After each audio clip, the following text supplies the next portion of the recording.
these folks standing up here and then coming up and telling you their story, can we give them a round of applause too?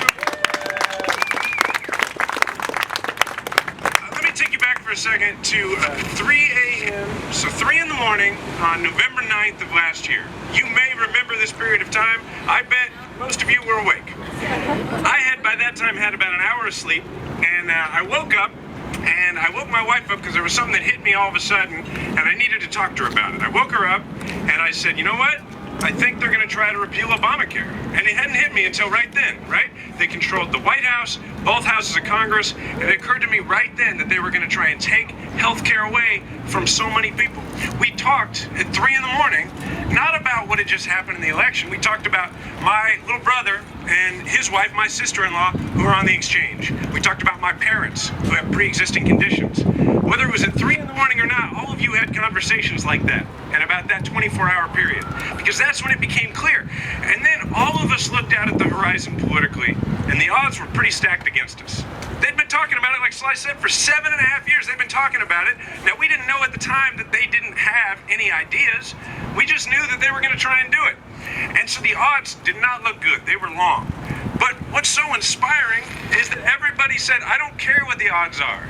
It's about protecting the lives of my friends and my neighbors and people I don't even know yet.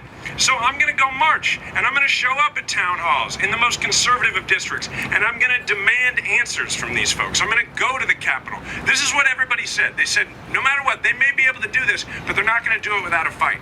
So you can watch cable news, and they'll come up with all these reasons as to why this senator did that, and this senator did whatever. No, the reason that Trump care is dead at the moment and Obamacare is alive is you. That's why. That's why. Because you said we're not going to do this. You said, I don't care who's got the power right now. We're going to say, no, you're not doing this to our fellow Americans. So that puts us in a spot right now where we say, okay, what do we do with this momentum? What do we do with this enthusiasm in the country right now? So that's an important question. There's two things that I think that we got to do. The first thing is we got to say, you know what? We're not turning our back. We're not letting our guard down. We're not going to wake up one morning and realize that at midnight, Mitch McConnell and a bunch of folks figured out how to take away health care from a bunch of Americans while we weren't looking.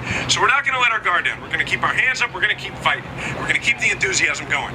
But the second thing is this. Now, I'll tell you a quick story. Yesterday, I got back into KCI. I was on a family vacation with my family. We got back in, and we were on the plane, and we were pulling down our bags, and a guy a couple rows up says to me, recognized me, he said, Jason, I hope you'll come out for single-payer health insurance. And I proudly said, brother, I already did.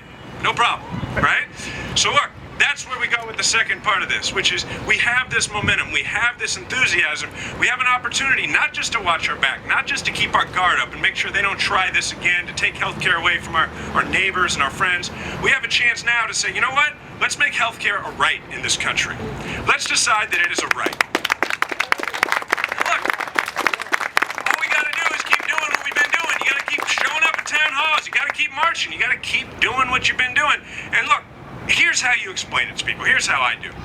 Everybody here pays property tax. Not everybody here sends their kid to a public school, but you still pay the property tax because you recognize that even if you're not sending your kid to a public school, there is a public good in the idea that your neighbors are going to be educated, and the idea that if at some point you're not able to send your kid to a private school, that public system is available to you. It is a public good that we educate people in this country. And then when you get older, you have Social Security. Now, you may be born with so much money that you don't need it for your retirement. Maybe you were born retired, right? I don't know. But you pay into Social Security because there's a public good in the idea that folks in this country can retire with dignity. That is a public good. You know what else is a public good? The idea that you don't die from a lack of health insurance. That is a public good. And so what we need to do right now is we need to take all this momentum that's been created, all this leverage, and we need to work to make sure that in this country, healthcare becomes the right that it truly should be. That's what we're going to do with it. And look, what you got to remember is that what all this proves, why we're proud of ourselves, but why we're going to maybe drink some water and drive on and keep rolling, is because we know that while they have the power right now, we have the momentum. And we have the momentum because we have the truth on our side, and that puts the wind at our back. And so we will keep working to make sure that we can save our care and improve our care going forward in this country. Thank you.